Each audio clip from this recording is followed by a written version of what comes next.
Hello everyone, and thank you for tuning back into the Stuff Winders Do. We recently purchased this new RV. It's a Aspen Trail LE 1950 BH.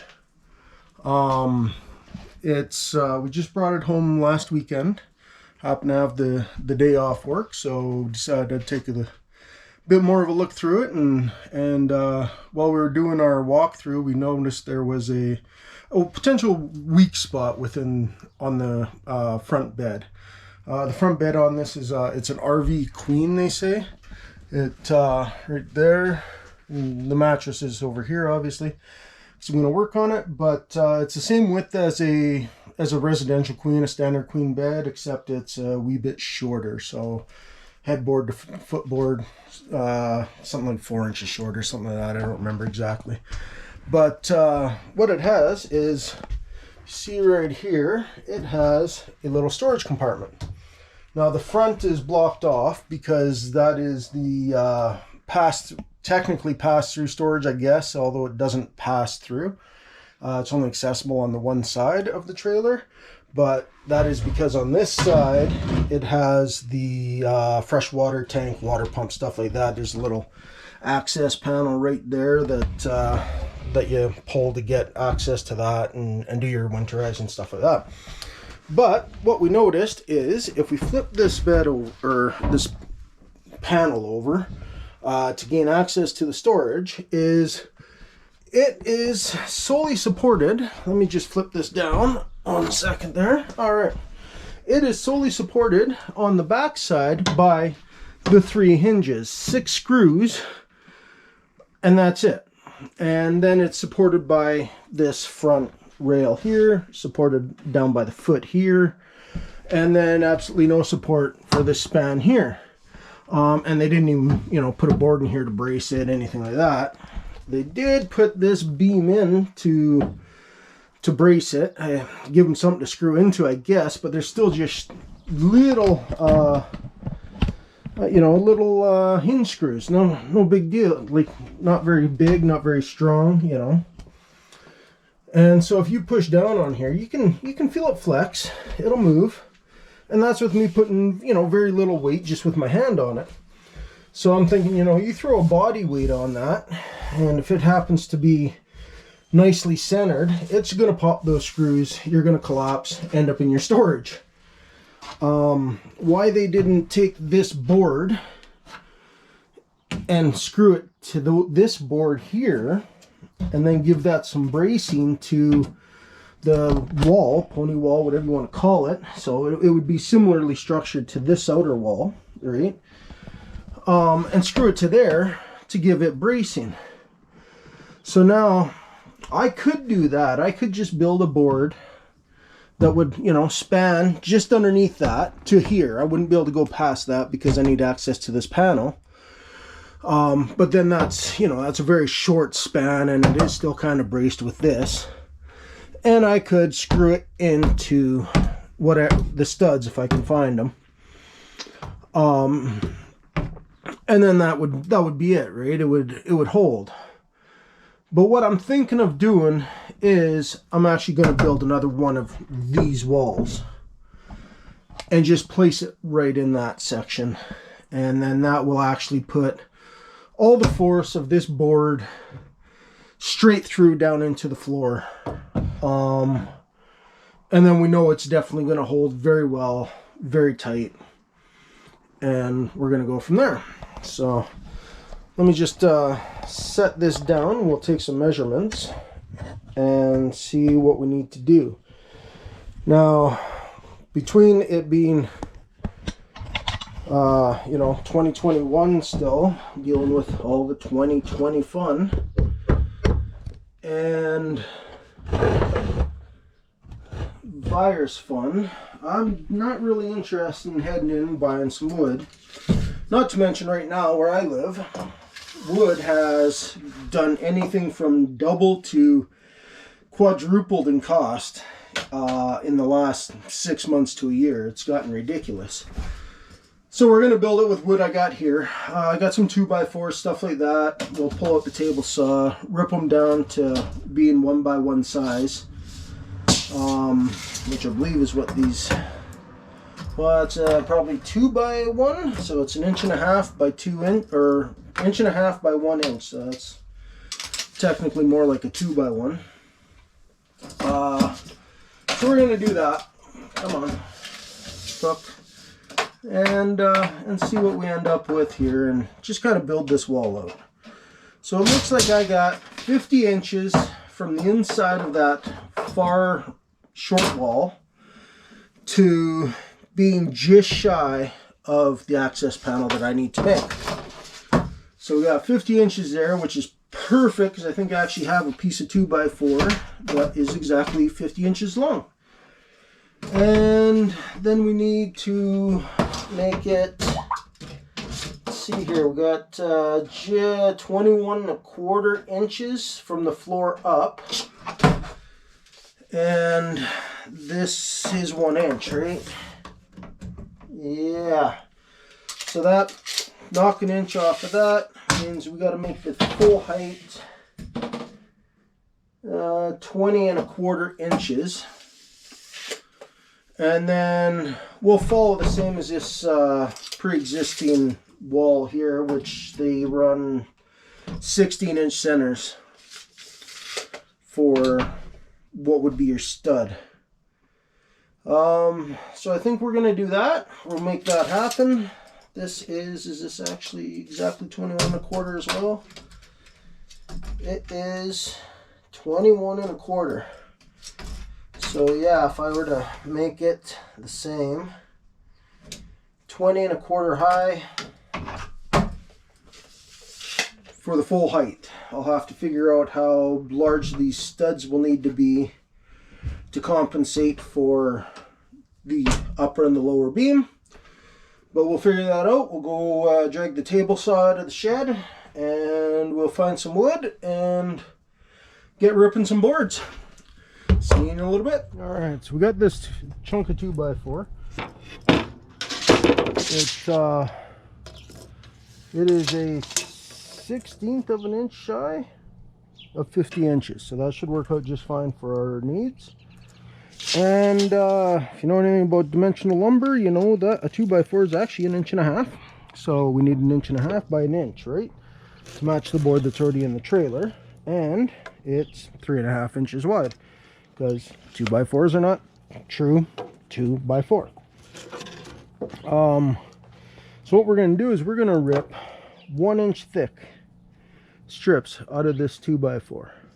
We're going to rip 2 of them. That'll give us our top header and our bottom header. And then after that, we'll check to see what I got. I got some other chunks around here, stuff like that, and we will make the studs and calculate what I need for those studs right now and figure it out later. So let's set our guide here for 1 inch, and we want to go by the tooth that's closest to the guide and the outer edge of that tooth. So let's see where we're at. And that is really close. Oh, hopefully that didn't just mess me up as I lock this down. Let's see where we're at. We'll check on the front, which we are, well, we're pretty bang on 1 inch. And check a tooth on the front of the saw. And we are, that's an outer tooth. Let's check an inner tooth. I'd say we're pretty bang on 1 inch. Now, if we wanted to be real careful and we're doing real finish carpentry, stuff like that, you could always rip another piece of wood through there. Just a scrap chunk, and make sure that it is where it needs to be. I'm just going to set my blade lock here. And that should be good. And our fence is nice and tight. Turn the power on. I gotta go find my phone to do that because everything's on smart switches nowadays. Let's see here. Go into our house. Let's not put this on there.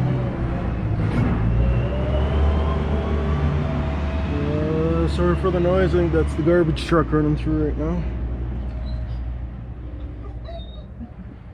Turn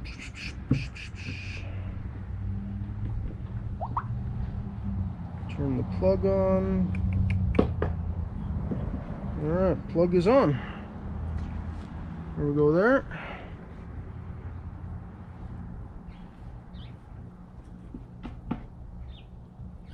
Alright. Now, I should also check, see if my hook's going to fit through there. That is tight. But, obviously, I don't need a pusher. The blade will break before the titanium hook does. And I'm obviously not going to lose a hand or fingers. But, if you are doing this at home, I highly recommend you use a push stick. Now, a push stick can be anything from just a chunk of wood. Cut a little notch in it so that it'll fit in the corner of what you're cutting. Give you a nice firm way to push it. You don't want to just use something like this because, you know, this could slip, slide. But if you're to cut a notch into there or cut a section out of there, then it won't slide, or at least as easily. So that's something you might want to take care of. I gotta go help my dog. She lost her ball in a step stool and she can't get it out. All right, hopefully that's the last distraction for a wee bit while I get this going. Okay, so now we're gonna fire the saw on, let her get up to speed.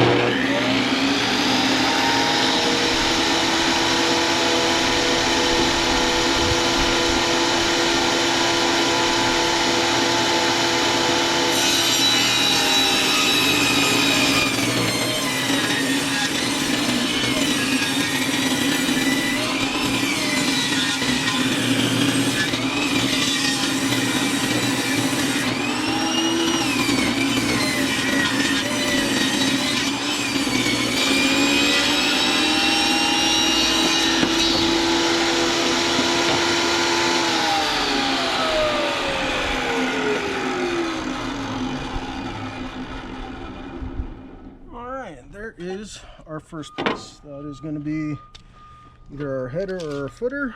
And if you look at this, a quick little measure on there, we are, alright, we're slightly over 1.5 inches because, you know, dimensional lumber again. Well, we're talking like 1/16 of an inch. But on the side we stripped, so the 1 inch we were going for, we are about a 1/16 over. Maybe 1/8 over. So not bad. That should work quite well for our needs. And there is one board. Throw that over here and we will rip the second one out of here. And away we go. Alright, let's move this camera so it doesn't vibrate right off the bench. And my tape measure. Fire this back up and get the second one done.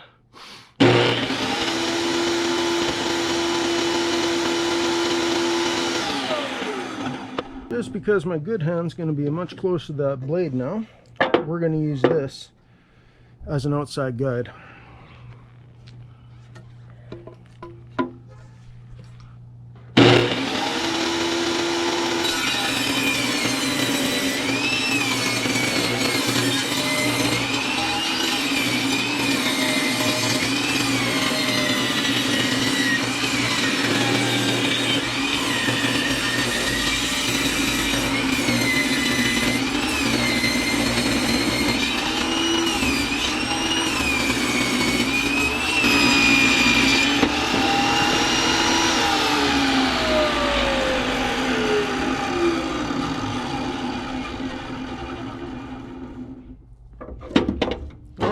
No fingers lost. Oh, wait, 5 are gone. Never mind. Bad joke. Anyways, there is our second piece. So that is going to be our bottom or top. This is going to be our other bottom or top. Looks like I might need a sharper blade. I had a bit of a hard time getting through these knots and started burning up a bit. But that's alright. Not too bad. I think that'll work. Alright, there's our upper and lower. Now, I need to figure out studs, and this might actually work really nice for some studs. What kind of dimensions do we get left with on that last piece? what do we got? A bit better than an inch. We're about a 1/16 of an inch shy of an inch and a half. And then this should be the inch and a half. So that's close. I'm not going to bother shaving that down. I think that might just work out. You know, I think that's going to work just fine, actually. Look at that. All right. Yeah, perfect. Okay. So now we want to mark where our studs are going to go for this little wall. Okay, so we obviously know we need one on both ends. So, you know, stud, somewhere about there. Doesn't really matter because it's right on the end. And same for the opposing end. We know we need a stud there and a stud there. Box it off. All right, now we just start off from one end. Find our 16-inch center, which is right here. No, it's not center because I'm measuring from the edge of the board. So we know stud has to go on this side of that line. Right? Oh, that doesn't work because these boards weren't even. All right, scratch that. Let's not go with that. It would be right there. Boards are now even. Okay, now let's find. Let's not have that right near a live blade. I guess I could have shut the power off, but let's move that up there.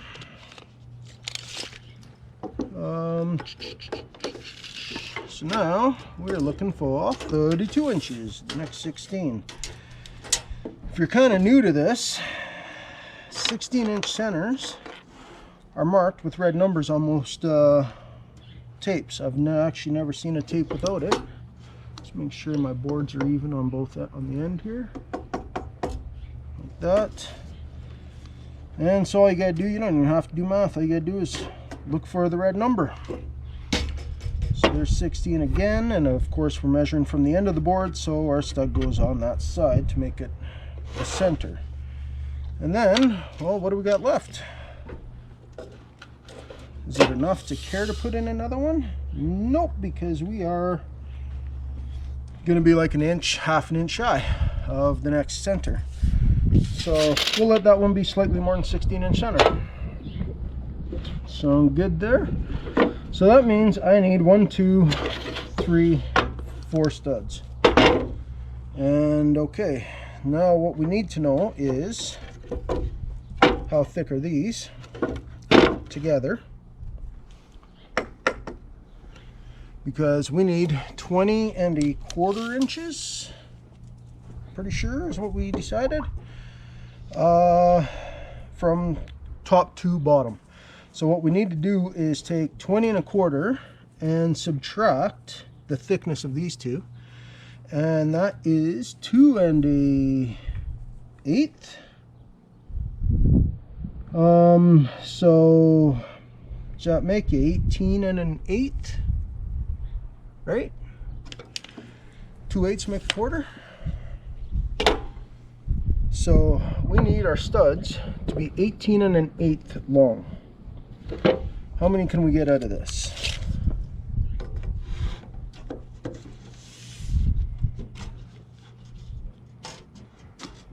Well, here is one. That would be our 1/2, 1/4, 1/8 right there. And that's the end of our line. All right. And we could, like, what do we got? 18 is 36. So we will get, and then another 18 on 36 is what, 40, 54. So we will not get 3 out of this, but we can get 2 out of this board. All right. Now obviously we're not going to use a table saw for that, and these are already the perfect size. So I'm going to go grab the skill saw, and we will rip those real fast. Or sawzall, skill saw, sawzall. What do we want to cut? I don't know. Let's take a pause. All right, I decided the chop saw was better, or the miter saw.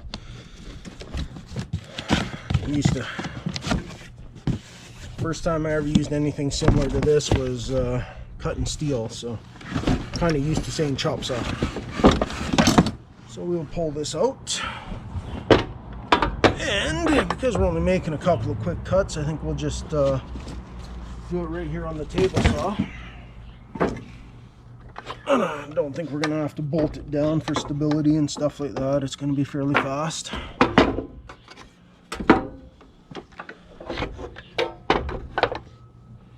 So let's pull this out, steal the power from the table saw.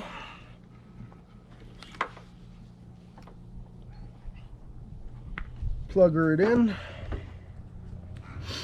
All right, and unlock it. If I can remember how. That is not the lock. What is the lock on this thing? Right here. So the handle is, the plastic handle piece came off it, so it's not really there. Okay, I know this was square last time I used it, so we're just going to trust it's still square. And go like that. Alright, so let's see if our blade's in about the right spot.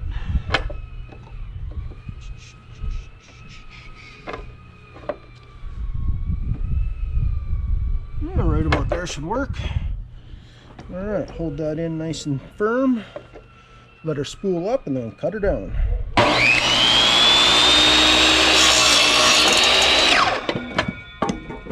Well, what do we end up with? Not a bad cut. Alright, is that 16 inches? Let's see. Or not 16, 18 and an eighth. Right? Or half, quarter, eighth. Yeah, 18 and an eighth. Perfect. That is bang on. So there's one of them. Let's find that piece of board again. Get number 2 off it.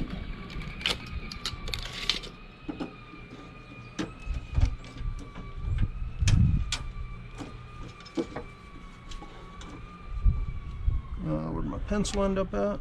There it is. So I'm looking for that 18 and an eighth. Right there.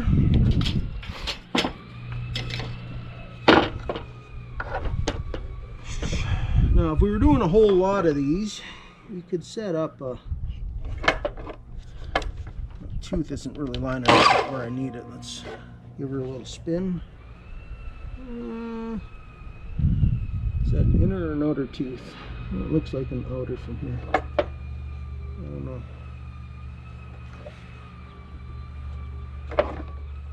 Alright, looks pretty good. Well, now I moved it, so let's redo it. This is why you should put your mount your table down, but you know, I do got a nice little foot right here that'll hold that in place for me as well. So why don't we do that? Throw the foot on. There we go. Much better.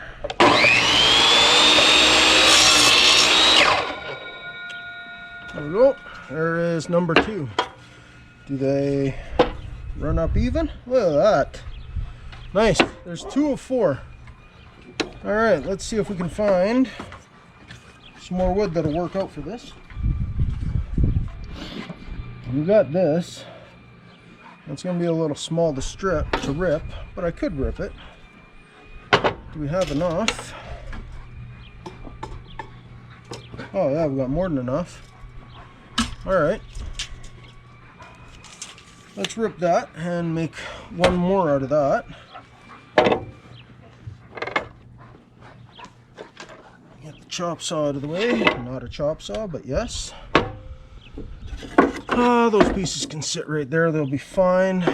And let's use this as a Has a little hook. Is this 1.5 inches?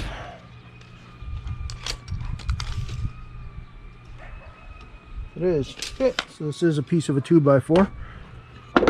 Awesome.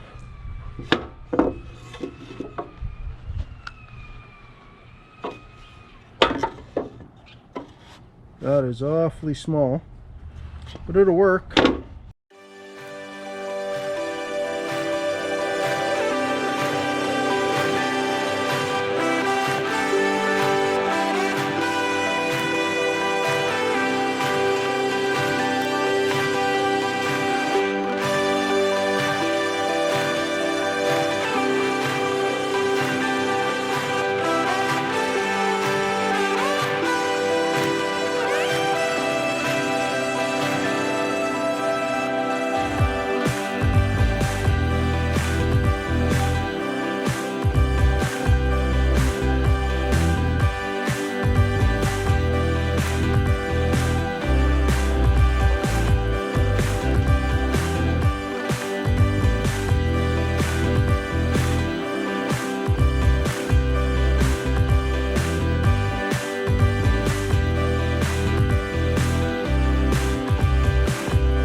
That seemed to catch something going through there. Oh, maybe there was a staple or something I didn't see. I don't see anything.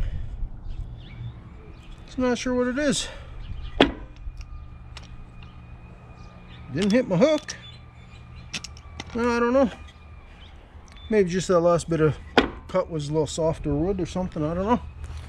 Anyways, we now have 2, 3, 4 studs and our header and our footer.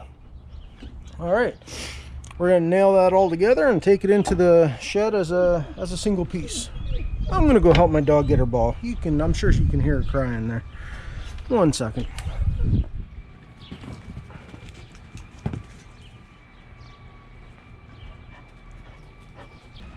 I think these should work out just fine. Oh yeah, those will work out just fine. That's probably enough too. Alright, let's just set this down. Go grab the air gun. Alright, compressor's pressuring up there, building there.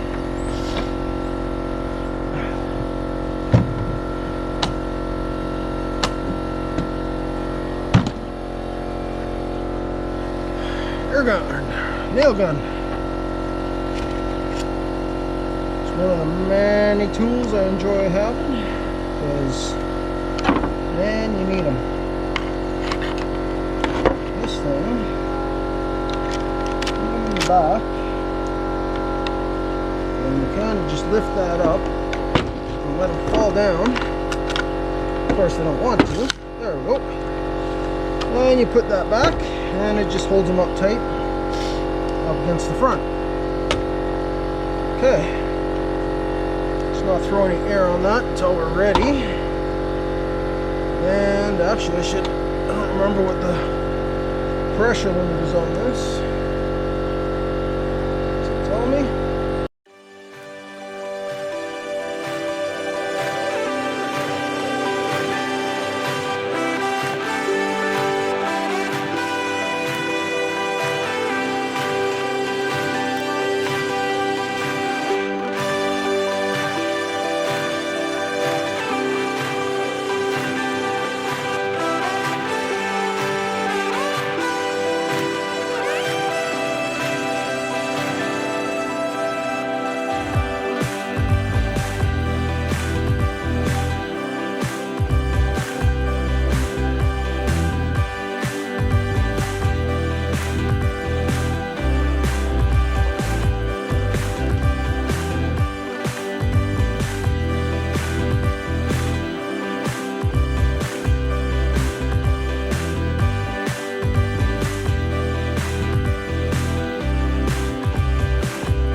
you haven't noticed, I do own a lot of Mastercraft tools. I do like them. I know a lot of people don't, but you know what? They always do me well, and I own a lot of them. So if they were junk, I wouldn't be doing the things I do.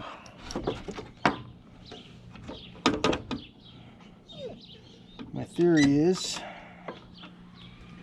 some people that have a problem with them, potentially, maybe, are just abusing them. I think they should hold up to stuff they just won't, you know?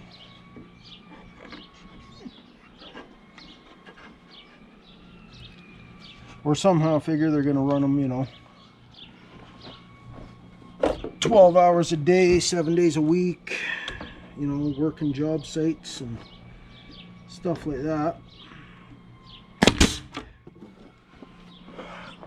And they're just, you know, they're not really built for that. They're home build people, you know. People that like to do projects on their days off, like me. Don't like to, you know, pay somebody to do everything that they can do themselves, you know. That's what I like to do. I like to be able to build and stuff. If I can do it myself, I find that much more gratifying than paying somebody. Hi, Coco. What you crying for? You want me to play fetch? I know, puppy, but you know, I'm kind of busy so that we can get out camping in 2 weeks here, puppy. Yeah, I know you. I know what you want.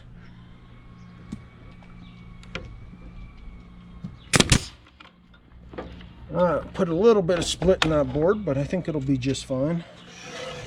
Okay.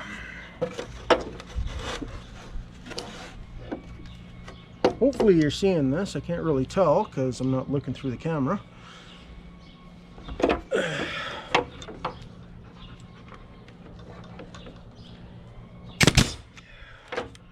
A little split in that one too, but you know, when you're putting them through the ends of boards like that, it just tends to happen, right? Not a lot you can really do about it. All right, so that is our box frame. Should probably check and see if we're square. Hopefully we are.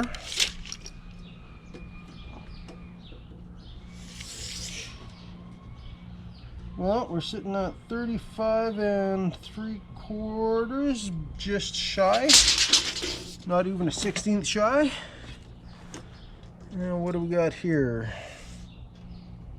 35 and a bit better than 3/4. Okay, let's sandwich that up a wee bit. Now we're 35 and 7/8. It's not bad considering it's just framing. 35 and 7/8. 35 and 3/4, 1/8 of an inch out. So really a 1/16 of an inch out of square. I don't care that much. Okay. Which one do we want to run off of here? There's a 16 there. I'm going to remark that because that 16 just really was not where it needed to be. So let's remark that.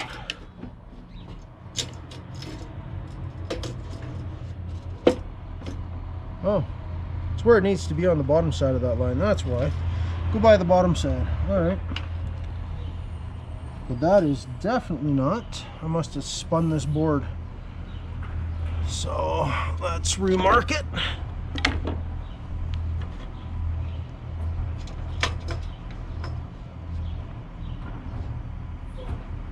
Right there.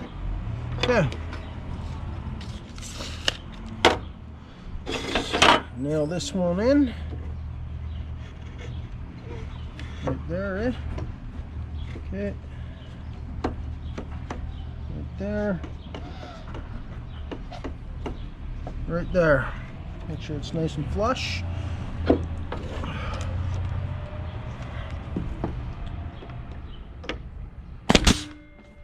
one nail will hold her. And let's do the next one before we flip it and do the other side. Should fall right in there somewhere. There's the snow starting. Alright, let's mark 16 off of this one instead. Again, it's nowhere near lining up with my other mark because I must have flipped this board at some point. So there's our 16. Make sure that is still at 16 because that is actually not tethered yet, not nailed yet.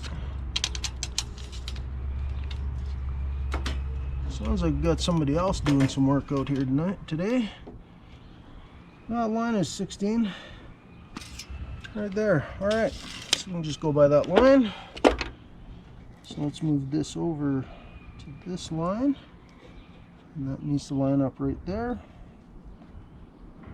There we go.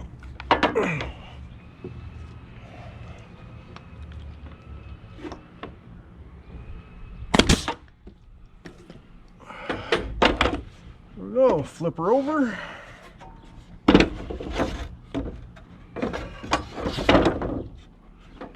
Make sure we're on this line, which is right there, and that one, which is right there. Right there, nice and smooth, eh? Looks good. Okay. All right, and that one's still on. It is.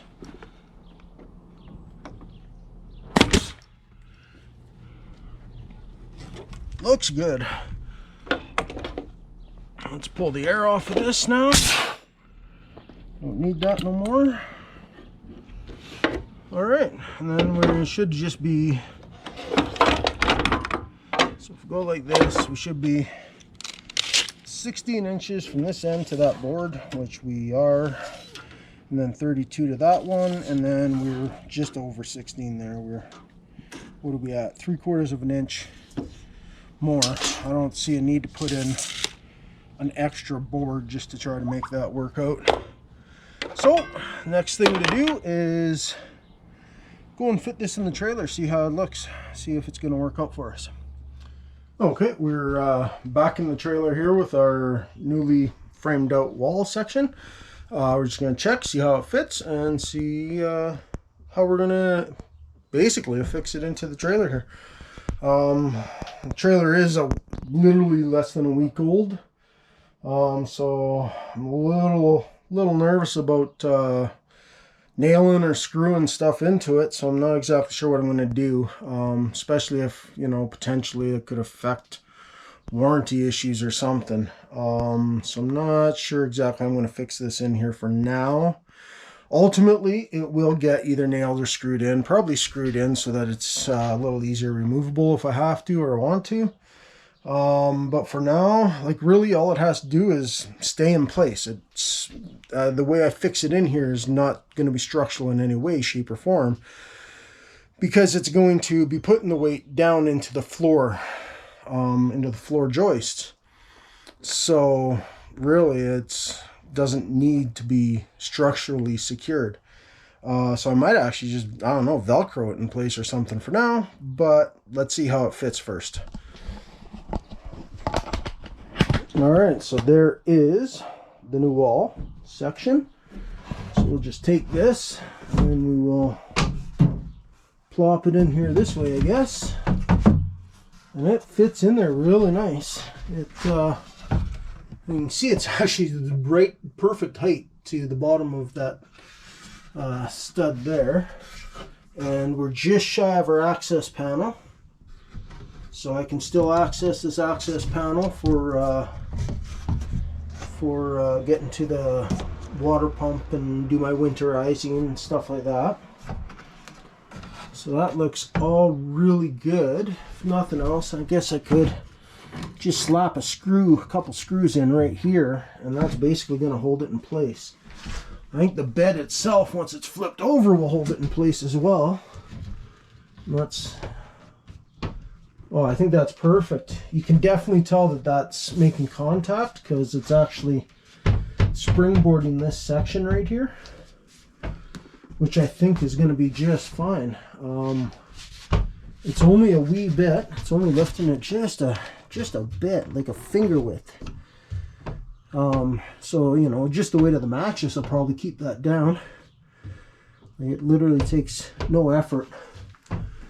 And then at least now, this section here that was only supported by hinges and I could push down on, look at that. Like I can, my full body weight, I cannot move it at all now. Now this section up here that's not supported by the new wall is still, I can push down on that, but really this is, your head's here. It's not like it's really supporting any real weight, you know. I don't know if I can really do something about that. I could do a temporary leg or something that, again, I guess just Velcros up against that panel, but it definitely has to be removable so that I can access that panel. So I think that'll be fine. Like really, you know, unless you're purposely trying to break that, I don't think you can.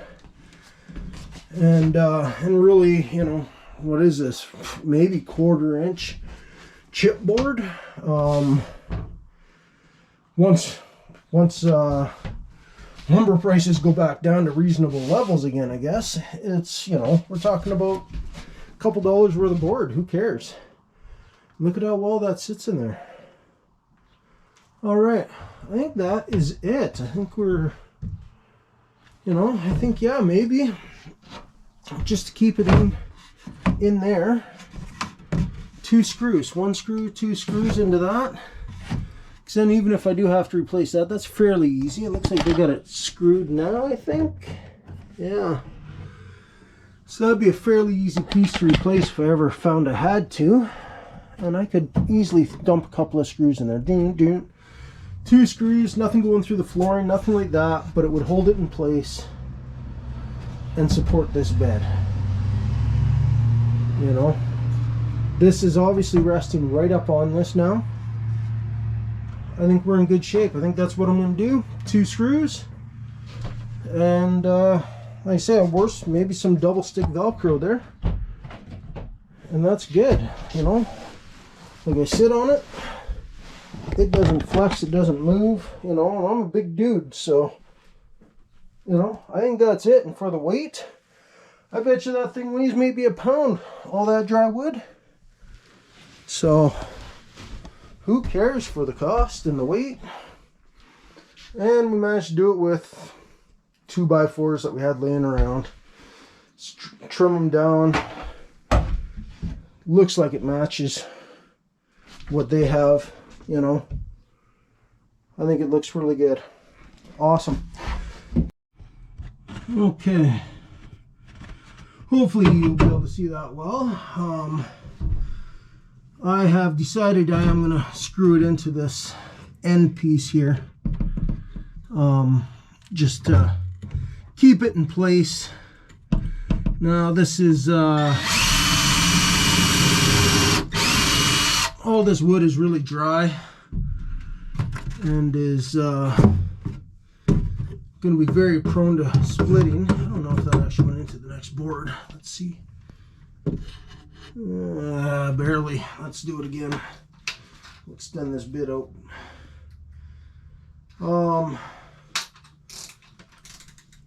Yeah, it's really dry, really, you know, brittle wood. So if we don't pre-drill, there's a high likelihood that these boards are just going to split. So let's go with that one. Then we'll do another one down farther. Just right down as low as we can, I guess.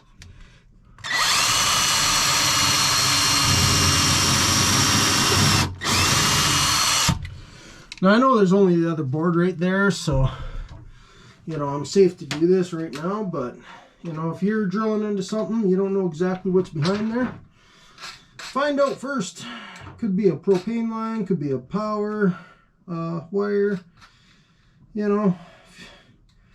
If you're plugged into shore power, well, it could be 110. And that stuff hurts, you know. So I'd, you know, definitely know what you're doing before you start doing. It helps. I should normally do it.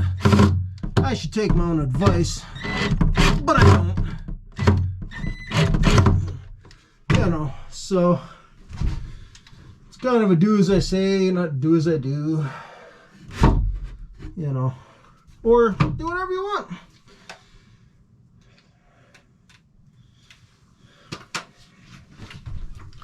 So let's see how this is going to pan out here.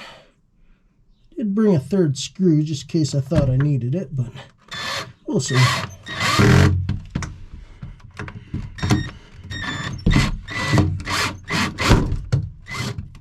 Oh, come on, you're stripping pretty quick, but there we go. All right. Well, it's holding that in that end. I got to figure out what I'm going to do at this end. I'm not sure yet.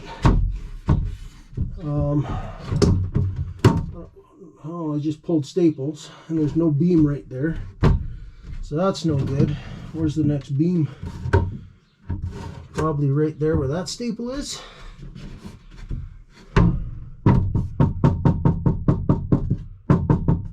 It sounds like it's probably right there. I wonder. That's no good. These things are made so cheap. But yeah, so that'll hold it in place for sure, you know, for now. I really don't want to drill down through the floor. I don't really want to go through this fascia right now either. So I don't know what I'm going to do just at the moment. But for the time being, it's holding in place, and it'll probably stay in place without issue. Thank you for watching. If you enjoyed this, found it helpful, whatever, subscribe, click the bell notification button. You know, do all that normal YouTube stuff. Help me out a lot, and help me keep making these videos. If you're interested in this trailer, we will be doing a full review on it after our first trip out. Things that we do like, things we don't like, stuff like that. It is a really nice trailer. It comes in at, what is it? Like dry weight is 37 something pounds, may as well say 3,800 pounds. And GVW is 4,800 pounds. It's single axle. It's about the only thing I don't like about it, but in order to go to an equivalent trailer that had the double axle, which we were looking at, it considerably went up in weight, and we're trying to save weight for our old truck. You know, but the other trailer, we would have been fine underneath the truck specifications as far as towing and everything, but it's up in age. It's, you know, it's 1998. It's running, so what, it's run like 23 years now. Old, 344,000 K on it. We need to get another year or two out of it before we can replace it. So, you know, we figured, well, this is a good trailer, and it's a nice trailer. It's good size. It definitely is going to be more useful than our old trailer. You know, we're going to see how it works out. And like I say, we'll do a review on it. Everything we don't like about it. And then as we make, sorry, there's a garbage truck going by again here. We'll just give that a second here. All right, you might be able to hear me again. Yeah, we're gonna do some modifications to it. There's some things we already know we want to do different. Like it comes with a single propane tank. We want to do a double propane tank on it. It does have the outdoor kitchen, which we love. At least we think we're gonna love, because we do all of our cooking, everything outside. So it's kind of nice to have it built right into the trailer, rather than having to bring out a separate propane stove. We will still bring out a separate barbecue. We got a Coleman tailgater, I think is what they call that one. So the stove that comes with the trailer uses the propane quick connect. So we're going to wire that out, and so that we can have both the stove and the barbecue hooked up at the same time through the trailer propane, stuff like that. But of course we want to do that after we've already put the double 20-pound propane tanks on the tongue, because single tank, if you're using it for everything, including heat and everything else inside the trailer, you're going to burn through it fairly quickly. And it would be nice to have that auto changeover. So if you run out in the middle of the night, you're not having to get up and do it. It'll just switch over, and you still have heat. Then you can deal with getting a refill in the morning or whatever, next day, whatever, if you have to. But yeah, we'll do a review on this and a show around and stuff like that. So stay tuned if you're interested in that. Thank you. Have a great day. Bye.